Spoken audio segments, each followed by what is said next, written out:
Movie کی شروعات جیسی اور جیرلڈ سے ہوتی ہے، جو کہ ایک شادی شدہ جوڑا ہے، لیکن جیرلڈ اپنی وائف کو خوش نہیں رکھ پاتا، جس سے ان کی شادی کچھ خاص نہیں ہوتی۔ جیسی ایک مڈل ایج عورت ہوتی ہے، جبکہ اس کا ہسبینڈ عمر میں جیسی سے کافی بڑا ہوتا ہے، اور فی الحال اپنی شادی بچانے کے لیے وہ ایک پرائیویٹ ویکینڈ پر ایک دور دراز علاقے میں موجود فارم ہاؤس کی طرف جا رہے ہوتے ہیں، کیونکہ ان کے بیچ مہینوں سے کچھ نہیں ہوتا۔ تو جیرالڈ اپنی وائف کو خوش کرنے کے لیے اپنے بیگ میں ایک ہتھکڑی اور بہت سارے وائگرا اٹھا لیتا ہے، اور اپنے سفر میں انہیں بہت سے برے شگون کا سامنا کرنا پڑتا ہے، جہاں وہ ایک بھوکے آوارہ کتے کو دیکھتے ہیں جو سڑک کے بیچوں بیچ ان کے سامنے آ کر کھڑا ہو جاتا ہے، اور ریڈیو پر بھی ان کو عجیب اناؤنسمنٹ سننے کو ملتی ہے، لیکن وہ ان سب کو نظر انداز کر کے اپنا سفر جاری رکھتے ہیں اور کسی طرح فارم ہاؤس پہنچ جاتے ہیں، جہاں جیسی اندر جا کر دیکھتی ہے کہ فریج میں ان کے لیے پہلے ہی کھانے کا انتظام کیا گیا ہے۔ تو جیسی وہاں سے گوشت کا ایک ٹکڑا اٹھا کر اس کتے کو کھلانے جاتی ہے جو انہوں نے پہلے وہاں دیکھا ہوتا ہے، اور جیرالڈ یہاں باتھ روم میں جا کر ایک وائگرا لے لیتا ہے اور کافی دیر تک خود کو آئینے میں دیکھتا رہتا ہے۔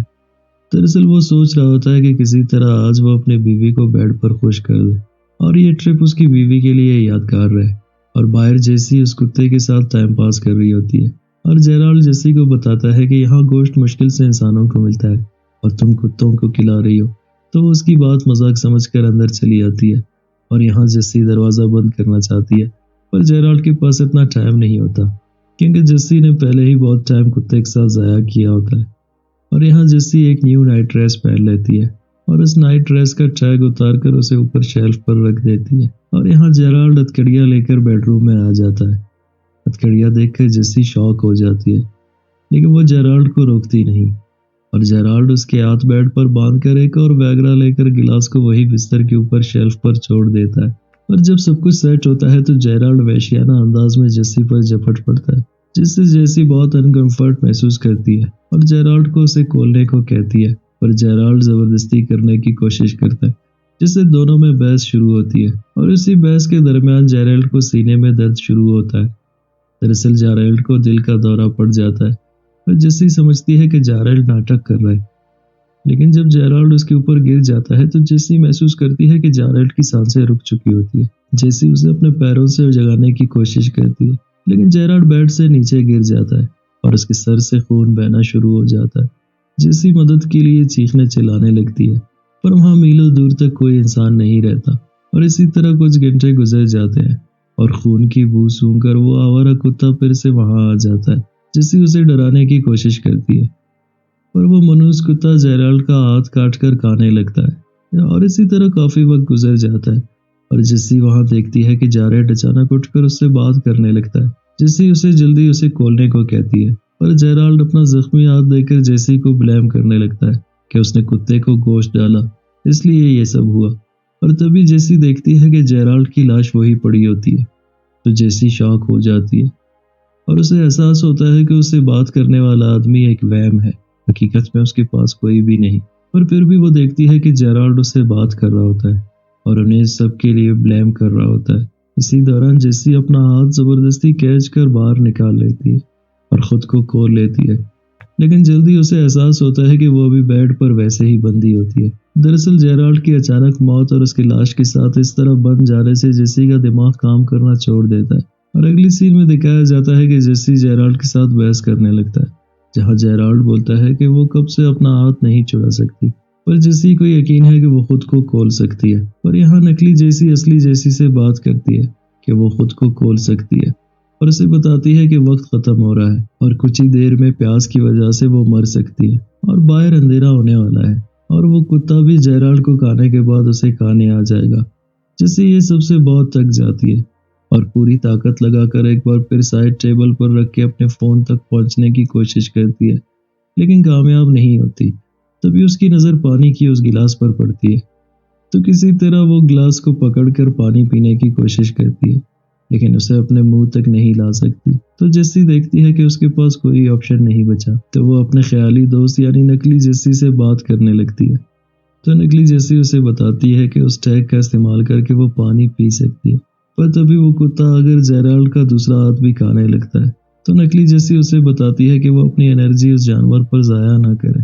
کیونکہ وہ کچھ نہیں کر سکتی۔ تو جیسی سو جاتی ہے اور جب اس کی آنکھ کھلتی ہے تو وہ دیکھتا ہے کہ ایک عجیب شکل کا لمبا تڑنگا آدمی انسانوں کی ہڈیوں سے بھرے ایک بیگ کے ساتھ وہاں موجود ہوتا ہے، اور ڈر کے مارے جیسی پھر سے آنکھیں بند کر لیتی ہے اور خود کو تسلی دیتی ہے کہ یہ سب اصلی نہیں ہے۔ تو جیرالڈ کا نقلی جسم بھی وہاں نمودار ہو کر اسے بتاتا ہے کہ دراصل یہ بدصورت انسان موت ہے جو جیسی کو لے جانے کا انتظار کر رہا ہے، اور پھر اس سے بات کرنے لگتا ہے اور وہ جیسی کو غصہ دلانے کے لیے اسے ماؤس بلاتا ہے۔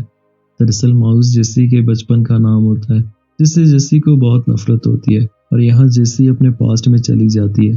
جہاں وہ 12 سال کی ہوتی ہے اور اپنے فیملی کے ساتھ ایک فارم ہاؤس میں چھٹیوں پر ہوتی ہے، جہاں اس کا باپ جس کا نام ٹام ہوتا ہے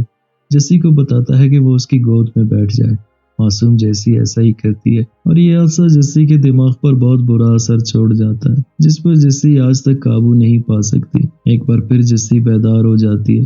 اور جیرالڈ اس سے پوچھتا ہے کہ اتنا بڑا راز اس نے آج تک اس سے کیوں چھپایا ہے، تو جیسی بولتی ہے کہ اس کے پاس اور بھی کہیں بڑے راز ہیں جو وہ بتانا نہیں چاہتی۔ پر حیرت انگیز طور پر وہ بدصورت آدمی جیسی کو اب نظر نہیں آتا، پر وہ بھوکا کتا پھر وہاں آ جاتا ہے جسے دیکھ کر جیسی پھر اپنی آنکھ بند کر لیتی ہے اور پھر سے وہی بچپن میں چلی جاتی ہے جہاں گھر جانے کے بعد ٹام اسے دھمکاتا ہے کہ وہ اس بارے میں کسی کو کچھ نہ کہے، اور رات کو ڈنر پر جیسی کی پوری فیملی کو دکھایا جاتا ہے۔ ٹام سب کو بتاتا ہے کہ آج اس نے اور جیسی نے بہت مزہ کیا، جس سے جیسی کو اتنا غصہ آتا ہے کہ وہ گلاس توڑ کر اپنا ایک ہاتھ زخمی کر لیتا ہے، اور یہاں ایک بار پھر جیسی پریزنٹ میں آ جاتی ہے تو اوپر شیلف پر رکھے گلاس پر اس کی نظر پڑتی ہے۔ جیسی اپنا ہاتھ زخمی کر کے آزاد ہونا چاہتی ہے پر اس کی نکلی باڈی اسے روکنے کی کوشش کرتی ہے، پر جیسی کہتی ہے کہ اس کے پاس دوسرا کوئی آپشن نہیں ہے، تو ہمت کر کے وہ گلاس توڑ کر اپنا ہاتھ کاٹ دیتی ہے جس سے اس کا خون نکلنے لگتا ہے، تو پوری طاقت سے اپنا ہاتھ کھینچ کر وہ اسے باہر نکال لیتی ہے اور کسی طرح جیسی اپنا دوسرا ہاتھ بھی کھول کر خود کو آزاد کر لیتی ہے اور اپنے ہاتھ پر پٹی باندھ کر جیسی آگے بڑھنے کی کوشش کرتی ہے، پر زیادہ خون بہنے کی وجہ سے وہ بے ہوش ہو جاتی ہے اور وہ کتا پھر سے آ کر جیسی کا ہاتھ کھانے لگتا ہے جس سے جیسی کو ہوش آ جاتا ہے اور وہ وہاں سے بھاگنے کی کوشش کرتی ہے، لیکن تبھی وہ لمبا بھوت وہاں پھر آ جاتا ہے اور اس بار بنا کچھ سوچے سمجھے جیسی اپنے ہاتھ سے اس کی شادی کی انگوٹھی اتار کر اسے تھما دیتا ہے اور خود اپنی کار میں جا کر بیٹھ جاتی ہے، اور تھوڑا آگے جانے کے بعد اسے محسوس ہوتا ہے کہ وہ آدمی پیچھے سیٹ پر اس کے ساتھ بیٹھا ہوتا ہے، تو وہ پھر سے اپنی آنکھیں بند کر لیتی ہے اور اس کی کار ایک درخت سے ٹکرا جاتی ہے، اور آخری بار ہوش میں آنے کے بعد جیسی ہارن بجانے لگتی ہے تو وہاں کچھ لوگ آ کر اس کی جان بچا لیتے ہیں، اور اب دکھایا جاتا ہے کہ 6 مہینے گزر چکے ہیں۔ جیسی اپنے آفس میں ہوتی ہے، اس کے سر کی چوٹ مکمل طور پر ٹھیک ہو چکی ہے اور اس کے ہاتھ کے بھی بہت سے کرافٹ ہو چکے ہیں، اور یہاں ہمیں پتہ چلتا ہے کہ جیسی نے پولیس کو کچھ نہیں بتایا کہ فارم ہاؤس میں اس کے ساتھ کیا ہوا تھا، کیونکہ وہ ان دردناک یادوں سے پھر گزرنا نہیں چاہتی، اور وہ پولیس کو بتاتی ہے کہ اسے کچھ یاد نہیں کہ وہاں کیا ہوا تھا، پر جیرالڈ کی رپورٹ سے پولیس کو پتہ چلتا ہے کہ اس کی موت کی وجہ ہارٹ اٹیک ہے، اور جیسی اب بھی سوچتی ہے کہ اس کی شادی کی انگوٹھی کہاں گئی، کیا واقعی اس نے انگوٹھی ایک بھوت کو دے دیا تھا یا پھر یہ سب کچھ اس کا وہم تھا۔ اور ایک دن وہ اخبار میں دیکھتی ہے کہ ایک خوفناک صورت والا انسان جو ایک سیریل کلر ہوتا ہے اسے پولیس نے پکڑ لیا ہے۔ دراصل وہ شخص ایک بیماری کا شکار ہوتا ہے جس میں انسان کے مختلف حصوں کا بہت تیزی سے گروتھ ہوتا ہے، اور اس کے گرفتار ہونے کے بعد جب اس کی گھر کی تلاشی لی گئی تو پتہ چلا کہ اس نے اپنے فیملی کو مار کر ان کے جسم کے کچھ حصے کھا لیے تھے۔ اس کا مطلب ہے کہ وہ سیریل کلر ہونے کے ساتھ ساتھ آدم خور بھی تھا، اور یہ سب پڑھ کر جیسی سمجھ جاتا ہے کہ فارم ہاؤس میں جو بھوت اس نے دیکھا تھا وہ یہی آدمی تھا، اور اس نے جیسی کو اس لیے کچھ نہیں کہا کیونکہ جیسی نے اسے اپنی شادی کی انگوٹھی دے دی تھی۔ اور یہاں جیسی اپنے سوالوں کے جواب جاننے کے لیے اس بدنام زمانہ کلر سے ملنے کا فیصلہ کرتی ہے، تو اسے پتہ چلتا ہے کہ اس قاتل نے ابھی تک ایک لفظ بھی نہیں بولا، لیکن وہ قاتل جب جیسی کو کورٹ میں دیکھتا ہے تو اسے بولتا ہے کہ تم اصلی نہیں ہو، اور جیسی کو اس شخص میں اپنا باپ اور مرے ہوئے شوہر کے چہرے دکھنے لگتے ہیں، اور آخری سین میں جیسی کو ایک نئی صبح کی سورج کے ساتھ دکھایا جاتا ہے۔ دوستو، اس مووی کی کہانی سمجھنے کے لیے شاید آپ کو یہ ویڈیو ایک بار پھر دیکھنے کی ضرورت پڑے، کیونکہ یہ اسکرپٹ لکھتے وقت کئی بار مجھے خود لگا کہ میں یہ مووی ایکسپلین نہیں کر پاؤں گا۔